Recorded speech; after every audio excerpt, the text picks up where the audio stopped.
Here let's begin. तो इस कहानी की शुरुआत होती है दो सिटीज, दो शहरों से, सिराक्यूज और एफिसस। ये नाम है उन सिटीज के। तो इन दोनों सिटीज में आपस में एक कलह है, एक झगड़ा है। तो जो एफिसस नाम की सिटी का ड्यूक है सॉलिनस, उसने एक टाइप की व्यवस्था कायम की है अपनी सिटी में। मतलब व्यवस्था कैसी कि अगर कोई भी बंदा गलती से भी सिराक्यूज से अगर हमारी सिटी के अंदर आ जाता है, दाखिल हो जाता है, तो उस बंदे से 1000 मार्क का फाइन भरवाया जाएगा, अदरवाइज उसे मार दिया जाए।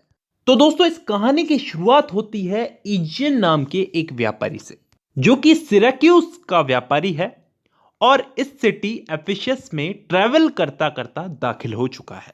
तो अब ये सिटी में आ गया तो इसे क्या है, पकड़ लिया गया। और दुख की बात तो यह है कि इसके पास इतने पैसे भी नहीं है कि ये 1000 मार्क का जुर्माना भर सके और अपनी जान बचा सके। तो ड्यूक ने कहा कि भाई अब तो कोई और विकल्प है नहीं, अब तो तुम्हें मरना ही पड़ेगा। लेकिन फिर भी मरने से पहले यह तो बताओ कि तुम यहां पहुंचे कैसे इस सिटी के अंदर। तो अब ये इजन ड्यूक को अपनी स्टोरी बताता है कि जनाब, बहुत सालों पहले की बात है कि मेरे और मेरी वाइफ के दो जुड़वा बच्चे थे और उन्हीं दो जुड़वा बच्चों को संभालने के लिए दो जुड़वा नौकर भी थे।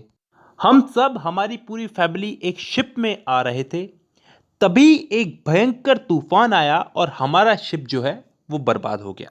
तो मेरे दो जुड़वा बच्चों में से एक बच्चा और दो जुड़वा सर्वेंट्स में से एक सर्वेंट मेरे पास रह गया। और ऐसा ही मेरी वाइफ के साथ हुआ, उसके पास भी मेरा दूसरा बेटा और दूसरा सर्वेंट रह गए और शिप जो है, हमारा शिप, वो दो हिस्सों में टूट गया। और वो जो टूटे हुए शिप के हिस्से थे वो दो अलग अलग डायरेक्शंस में चले गए और हमारी फैमिली बिछड़ गई। कई सालों बाद जो बेटा मेरे पास रह गया था मेरा, वो बड़ा हुआ और अपनी माँ और अपने भाई को ढूंढने के लिए निकल पड़ा और उसके पीछे पीछे मैं भी निकल पड़ा। और अब मैं यहां पे आके फंस गया हूं। तो ड्यूक उसकी स्टोरी सुनकर के इमोशनल हो गया। उसने कहा कि मैं तुम्हारी कहानी सुनकर के बहुत इमोशनल हुआ, लेकिन इतना भी नहीं हुआ कि अपनी सिटी के रूल्स बदल दूं। लेकिन हां, मैं तुम पे दया खा करके तुमको 24 घंटे का टाइम देता हूं। जाकर के पैसे का बंदोबस्त कर लो, 1000 मार्क का जुर्माना भर दो, नहीं तो जान ले लूंगा तुम्हारी। तो अब ड्यूक ने 24 घंटे की मोहलत दी है इस व्यापारी को। ठीक है। तो दोस्तों, अब मैं आपको बताऊं कि इस व्यापारी का जो बेटा है, एंटीफिलस नाम है उसका, तो वो अपनी मां और अपने भाई को ढूंढता हुआ इसी शहर में आया हुआ है अपने सर्वेंट ड्रूमियो के साथ में। अब दोस्तों, यहां पे कहानी कंफ्यूजिंग तो तब होगी जब इस एंटीफिलस का तो जुड़वा भाई है ही है, और मैंने आपको बताया इस सर्वेंट ड्रूमियो का भी एक जुड़वा है। तो यहां पे दोनों जुड़वा भाइयों के दोनों जुड़वा नौकर। इस वाले भाई को हम लोग बोलेंगे एंटीफिलस ऑफ सिराकस और दूसरे भाई को हम लोग बोलेंगे एंटीफिलस ऑफ एफिसस, क्योंकि ये एफिसस में रहता था और वो सिराकस में रहता था। तो एंटीफिलस ऑफ सिराकस इस शहर एफिसस में अपने भाई और अपनी मां को ढूंढने के लिए आया है। तो अब इस कहानी में कंफ्यूजन चालू होगी। कैसे, बताता हूं। तो ये अपने सर्वेंट ड्रूमियो के साथ इस शहर में अपनी मां और अपने बड़े भाई को ढूंढने आया है। तो ये ड्रूमियो को कुछ पैसे दे करके, अपने सर्वेंट को, ड्रूमियो को कुछ पैसे दे करके एक इन में भेज देता है जहां ये रह रहे होते हैं। ठीक है। और कहता है कि ड्रूमियो तुम चलो, मैं इन मर्चेंट्स के साथ कुछ काम की बात करके अभी आता हूं वहां पे। तो ठीक है, उसका वाला ड्रूमियो उसके कहे अनुसार इनमें चला जाता है। ठीक है। तो अब तभी वहां पर इसके पास इसके बड़े भाई वाला ड्रूमियो आता है। मैंने आपको बताया था कि ये सर्वेंट्स भी ट्विन हैं। वो इसके पास आता है और कहता है कि चलो घर चलो, खाना तैयार है। तो ये उससे कहता है कि क्या बकवास कर रहा है, और वो पैसे कहाँ है जो मैंने तुझे दिए थे।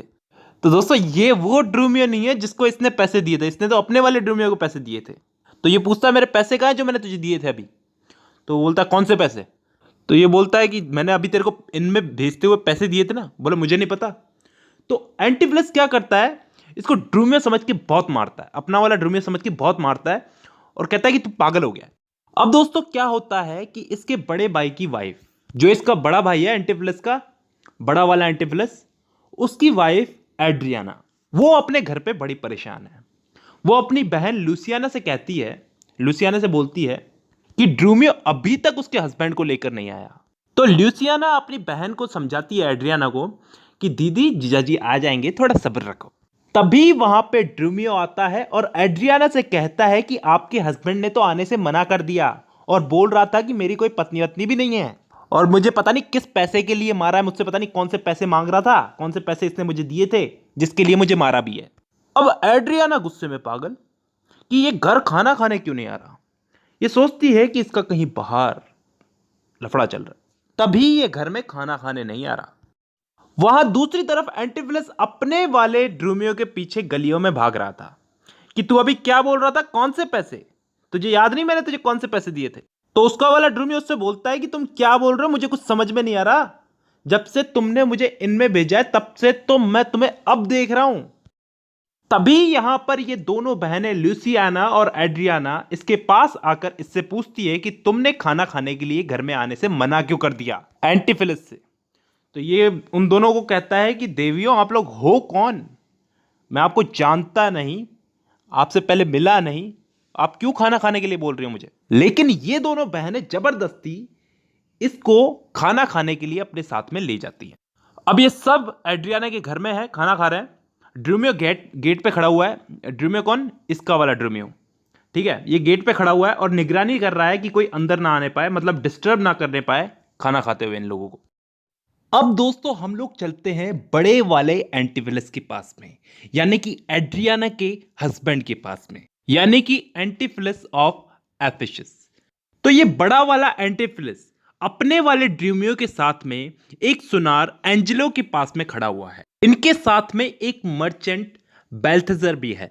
तो ये एंटिफिलस उस सुनार से कहता है, एंजेलो से कहता है कि मुझे अभी याद आया कि मेरी पत्नी एड्रियाना ने मुझे डिनर के लिए बुलाया था, तो मुझे जाना होगा। एंजेलो तुम एक काम करो, ये गोल्ड का नेकलेस जो मैंने तुम्हें ऑर्डर किया है ये मेरे घर पहुंचवा देना। तो एंजेलो से कहता है कि ठीक है।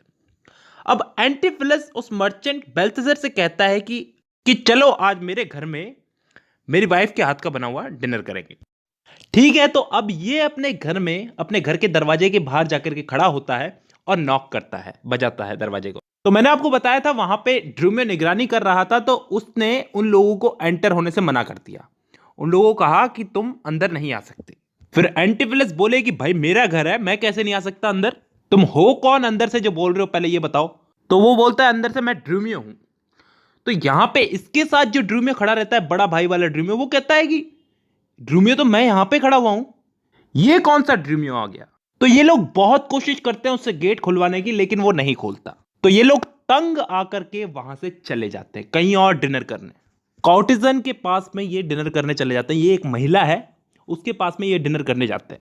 अब दोस्तों ये लूसियाना जो है, मैंने आपको बताया था लूसियाना एड्रियाना की छोटी बहन है। तो ये एंटिफिलस को समझाती है, उसको कहती है कि तुम अभी थोड़ी देर पहले ऐसा अजीब सा बिहेवियर क्यों कर रहे थे अपनी वाइफ के साथ में, मतलब मेरी बड़ी बहन के साथ में। तो यहां पे एंटिफिलस फिर से बोलता है कि देवी जी मैं आपको पहले भी बता चुका हूं और अभी भी बता रहा हूं, मैं ना तो उसको जानता हूं, ना वो मेरी वाइफ है, ना मैं उसका हस्बैंड हूं। और इसी के साथ साथ एंटिफिलस लूसियाना के प्रति अपना प्रेम व्यक्त करता है। तो लूसियाना भी वहां से गुस्से में चली जाती है। अब यहां पे इसका वाला ड्रूमियो इसके पास भागता हुआ आता है और कहता है कि इस घर की मोटी सी अगली सी किचन मेड मुझे अपना फियांसे कह रही है, मंगेतर कह रही है। तो एंटिफिलस उससे कहता है कि ड्रूमियो अब तो मुझे पक्का यकीन हो गया तू पागल हो गया। वो ड्रूमियो से कहता है कि ड्रूमियो एक काम कर, तू आज रात कोई शिप देख, हम लोग आज ही ये सिटी छोड़ करके चलेंगे। तो ड्रूमियो उसके कहे अनुसार चला जाता है। अब दोस्तों यहां पे मजा आने वाला है। कैसे? जो सुनार एंजेलो था वो गोल्ड का नेकलेस देने आया है एंटिफिलस ऑफ एफिशस को इसके घर में। तो ये एंटिफिलस को गलती से ये गोल्ड का नेकलेस देता है। तो एंटिफिलस को समझ में नहीं आता ये मुझे गोल्ड का नेकलेस दे क्यों रहा है, चेन क्यों दे रहा है मेरे गोल्ड की, लेकिन फिर भी वो एक्सेप्ट कर लेता है। अब इस सुनार एंजेलो ने नेकलेस तो इसके छोटे भाई को दे दिया, लेकिन जब पैसे लेने का टाइम आएगा तो ये इसके बड़े भाई एंटिफिलस ऑफ एफिशस को पकड़ेगा। और वैसा ही हुआ। अगले दिन जब एंटीफिलस ऑफ एफिसियस अपने वाले ड्रूमियो के साथ इसके पास पहुंचा, इस सुनार एंजेलो के पास में, तो इसने ड्रूमियो को भेज दिया कि जाओ एक रस्सी लेकर के आओ। ठीक है, तो इस सुनार एंजेलो ने कहा कि भाई मुझे अपना कुछ कर्जा चुकाना है, जो कल तुमने मुझसे नेकलेस लिया था उसके मुझे पैसे तो दे दो। तो ये बोलता है कौन सा नेकलेस भाई, अभी तक मुझे नेकलेस मिला ही नहीं है, तो मैं पैसे कैसे दे दूं। तो ये एंजेलो उससे कहता है कि अच्छा मैंने तुझे नेकलेस नहीं दिया, तो वो बोलता नहीं दिया। तो ये एंजेलो गुस्से में आकर के इसे पुलिस वालों को पकड़ा देता है, एंटीफिलस को। तभी यहां पे ड्रूमियो आता है, इसके छोटे भाई वाला ड्रूमियो। वो कहता है कि आपने मुझे शिप के लिए बोला था ना कि शिप कोई, हाँ एक अवेलेबल है, शिप यहां से निकल रहा है रात को। तो वो बोलता है क्या बोल रहा है बेवकूफ, घर जा और मेरी बेल के लिए पैसे लेके आ एड्रियाना से। तो अब ये कंफ्यूज कि मुझे तो शिप लाने भेजा था, चलो ठीक है, अब बेल के लिए पैसे लाने के लिए बोल रहा है, चलो एड्रियाना के पास में। वहां पे एक घर में एड्रियाना की छोटी बहन ल्यूसियाना उससे कह रही थी कि किस तरह से तुम्हारा हस्बैंड एंटीफिलस मुझे वू करने की कोशिश कर रहा था। तभी ये ड्रूमियो उसके पास में आता है भागता हुआ एड्रियाना के पास में और कहता है कि एंटीफिलस को पुलिस वालों ने पकड़ लिया है, उसकी बेल के लिए कुछ पैसे चाहिए। तो एड्रियाना फटाफट उसको पैसे देती है ड्रूमियो को कि जाओ और उसकी बेल करवाओ। तो ड्रूमियो ये बेल के पैसे लेकर के जा रहा होता है, तो ये अपने वाले एंटीफिलस से मिलता है और उससे पूछता है कि तुम जेल से कब छूटे, मैं तो तुम्हारे बेल के पैसे लेके आ रहा था। तो वो बोलता है बेवकूफ, मुझे बेवकूफ बनाना बंद कर, मैंने तुझे शिप के लिए बोला था, उसका क्या हुआ। तो यहां पे क्या कर रहा है, तो ये दोनों बात कर रहे होते हैं, तभी इन दोनों के पास में वो महिला आती है जिसके पास जाकर के इसके बड़े भाई ने भोजन किया था, खाना खाया था, काउटेजन, याद है ना। तो ये महिला इन दोनों के पास में आई और एंटीफिलस को बोली कि तुमने मेरी जो डायमंड की रिंग ली थी और उसके बदले में मुझे चेन देने का वादा किया था, नेकलेस देने का वादा किया था, वो अभी तक दिया नहीं, वो मुझे नेकलेस दो। तो ये बोलता है एंटीफिलस कौन सा नेकलेस, अरे नेकलेस छोड़ो, ये बताओ तुम हो कौन। तो ये महिला बोलती है तुम मुझे नहीं जानते। तो वो बोलता है नहीं जानता। तो ये महिला बोलती है ठीक है, अब मैं तुम्हारी वाइफ एड्रियाना के पास ही जाऊंगी और उससे मैं कहूंगी कि तुम मेरे पास डिनर करने आते थे, मेरे पास आते थे और मेरी तुमने डायमंड की रिंग ली है और मुझे चेन नहीं दे रहे। और इतना बोल करके वो चली जाती है। अब ये दोनों इमीडिएटली इस शहर से निकलना चाहते हैं, क्योंकि इन दोनों के अनुसार जब से ये लोग यहां पे आए हैं इनके साथ बहुत अजीब अजीब सी चीजें हो रही है। वो लोग इनसे आके मिल रहे हैं जिनको ये जानते तक नहीं। तो ये दोनों जने जाकर के एक कॉन्वेंट में एक एबिस के पास में छुप गए। एबिस का मतलब होता है कोई चर्च की मदर, उसके पास में ये दोनों जने जाकर के छुप गए। अब वो महिला जाकर के एड्रियाना के पास जाकर के उसको सारी बात बताई कि तुम्हारे हस्बैंड ने मुझसे डायमंड की रिंग ली थी और मुझे चेन देने का वादा किया था, लेकिन अभी तक उसने मुझे चेन नहीं दी है। अब एड्रियाना को ये बात सुनकर के बहुत गुस्सा आता है अपने हस्बैंड पे। वो कहती है कि मेरा हस्बैंड वास्तव में पागल हो गया है। वो उसको ढूंढने के लिए निकल जाती है। वो दोनों उसे उसी कॉन्वेंट में उसी एबिस के पास में मिलते हैं। तो एड्रियाना उस एबिस से कहती है कि इन दोनों को मुझे सौंप दो, लेकिन एबिस उन दोनों को देने से मना कर देती है। वो कहती है कि मैं इन दोनों को नहीं बेच सकती। इसी कॉन्वेंट के पास में वो जो इजियन नाम का व्यापारी था जो इस शहर में घुस गया था और ड्यूक ने जिसे पकड़ लिया था, उसे सजा दी जा रही थी। तभी यहां पर एड्रियाना पहुंची इस ड्यूक के पास में और कहा कि वो कॉन्वेंट की एबिस जो है वो मेरे हस्बैंड और ड्रूमियो को मुझे वापस नहीं दे रही, तो पहले मेरा मसला सॉल्व कीजिए। तभी यहां पर बड़ा वाला एंटीफिलस भी आ जाता है जो कि जिसे पुलिस वालों ने पकड़ लिया था, और वो एबिस भी उन दोनों को लेकर के, छोटे वाले एंटीफिलस को और ड्रूमियो को लेकर के वहां पे आ जाती है। अब दोस्तों ये एबिस जो है ये इनकी मां है, इन दोनों एंटीफिलस की मां है और इजियन की वाइफ है। तो सारे के सारे यहां पे आकर के मिलते हैं और जो कंफ्यूजन क्रिएट हुई थी वो सारी सॉल्व हो जाती है और सबको समझ में आ जाता है कि कंफ्यूजन कैसे क्रिएट हुई थी और कौन किसकी जगह पे जो आ गया था और हमसे गलतफहमी हो गई थी। अब ये जो बड़ा वाला एंटीफिलस है, इसने जो अपनी बेल के पैसे मंगवाए थे, ये अपनी बेल के पैसों से अपने फादर की जो पेनल्टी थी वो भरना चाह रहा था। तो ड्यूक ने मना कर दिया।